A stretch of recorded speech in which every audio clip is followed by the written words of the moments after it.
The Book Channel Online. Hello, book lovers. I'm Max Rodriguez. Welcome to the Book Channel Online. We have the pleasure of speaking with noted New York Times bestselling author Eric Jerome Dickey. He has a new book. April 16th is when it hits the bookshelves. It's a prequel to his earlier title, Bad Men and Wicked Women. It's titled Before We Were Wicked. Welcome, Eric Jerome Dickey. How you doing? I'm doing well, my brother. How are you? I sound like Wendy Williams. How are you doing? How you doing? Eric, another book. What prompted your telling this story? As I was writing Bad Men, Wicked Women, I started doing some of Ken Swift's and Jimmy Lee's backstory, but it was too much to go into Bad Men, Wicked Women. And then when I finished Bad Men, Wicked Women, I went back to the parts I'd cut out. And I was like, there's a whole story here, that whole backstory with Ken Swift, meeting Jimmy Lee, just getting that falling in love, that hot summer that they had together. She ends up pregnant and she was supposed to go to Harvard. He was supposed to finish at UCLA, and sort of, just tracking that, it's that, in life, it only takes one person to change your trajectory. So for Jimmy Lee, Ken Swift is that guy. And for Ken Swift, Jimmy Lee is that girl. And from what I understand, Jimmy Lee is not very happy. Just trying to imagine. She's done all the work. All she's ever done is study, prepare herself to go to an Ivy League school. She's been in the books all of her life, and she's trying to get out and live and do what she considers normal. All the stuff her friends are doing, hanging out, going to clubs and stuff that she's never had an opportunity to do. So she just kind of wilding out just a little bit. She only has the summer. So she's trying to get everything done quickly. She meets a guy, she's with him right away, but she knows that this is a 90-day thing. But then things change.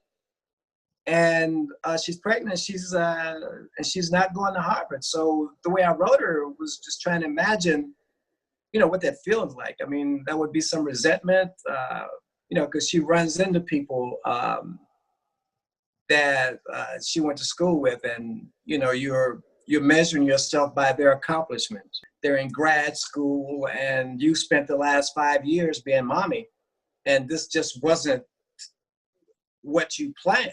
Let's swing around to Ken Swift for a moment. Given his history, I was surprised at how gently he was showing up. He meets Jimmy Lee, and from his perspective, you look across the room and you see someone who just seems so unique, just from across the room. And it's that immediate thing. I'm drawn to this person. I must go over there. And she remains.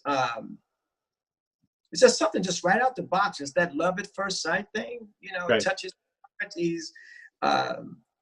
He'll bend whatever way it takes to make her comfortable because he wants her in his life, and he's not fatalistic about it. You're pregnant, but we can still work things out. We can get married. All the dreams we have, we can still achieve those goals. But she is just like, I've become the type of woman that I chastise.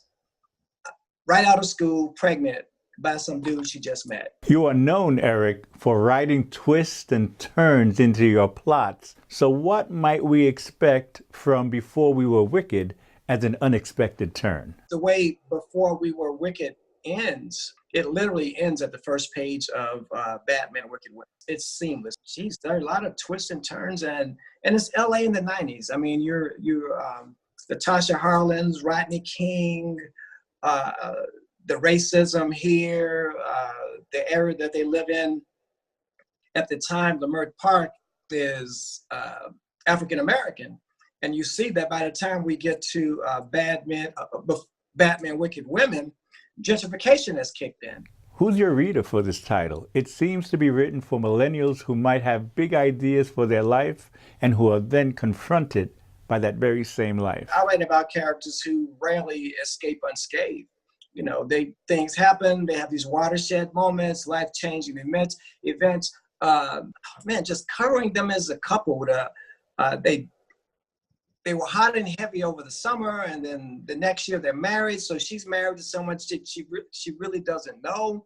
They have a kid together, Right. and they adapt and adjust. And at the same time, it's like she's only 19. It all sounds kind of dire. Is there a saving grace in this story? I think it's real life. I mean, anyone who's had a kid, and I do mean anyone who's had a kid and they're full-time parents.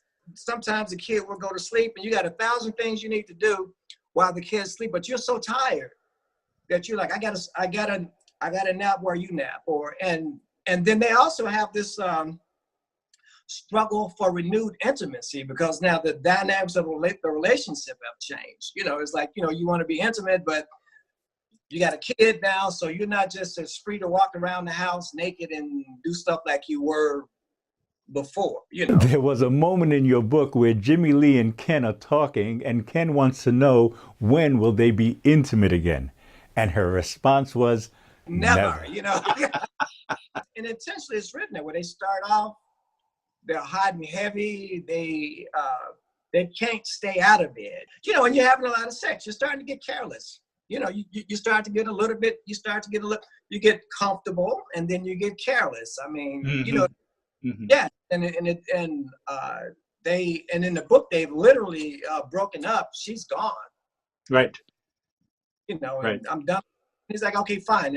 He's snapped. Okay, fine. Deuces, and then he gets a phone call. Guess what?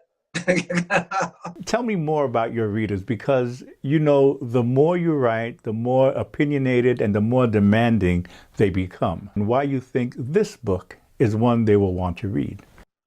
Well, I think it's a solid relationship story. I mean, it's a relationship story, and it has the elements of crime. It has the amalgamation of a couple of genres, which I generally like to do with this couple.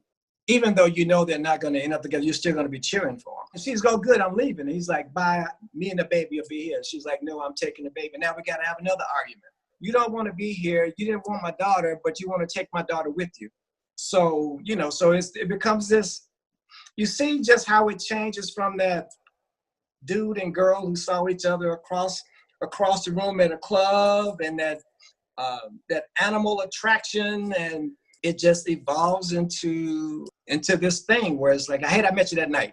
She's grieving because she's not getting to Harvard, but at the same time, his thing was, I was going to go to UCLA. I had plans too. Right. Plans too, but this happened, and I'm adapting. You refuse to adapt. And that's what I like about your stories. You always present a place where readers can look at themselves in their lives to see where they land with the lives of the characters that you present. And I know that there's still more to tell. There is. I mean, because the daughter Margot is, she's in the story. She's the main part of the story, even if she's just falling around going gaga goo goo. That Margot that we see in Before We Were Wicked, and then when you open the pages of Bad Men, Wicked Women, you get the Margot who doesn't understand the mother and father's relationship, why they broke up, the dynamics of it.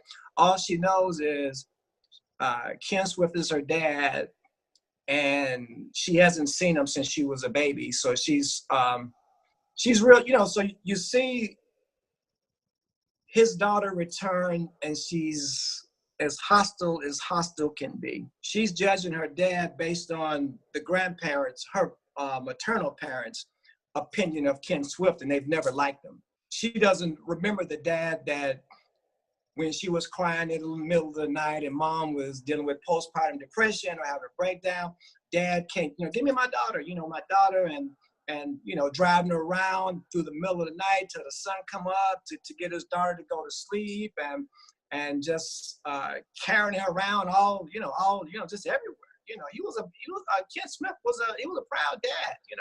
He loved his, and I think he hoped she would come around, and he loved his daughter. You know what I mean? Congratulations on another well-told story. When We Were Wicked will be available on April 16th in stores and online. Dutton Books has been very generous in allowing QBR to give away a good number of your books in advance of the release date. For more details, go to QBR.com and click on Book Giveaway for your own first edition signed by the author copy of Before We Were Wicked. I have one copy. This is my only copy. And I have more copies than you do, Eric. you know what? Because the thing is, it's more important for other people to have copies. Thank you, Eric Jerome Dickey, for joining us. And congratulations on this, your next book. I'm Max Rodriguez with the Book Channel Online. Watch us on YouTube, follow us on Facebook and Instagram. We'll see you next time on the Book Channel Online. The Book Channel Online.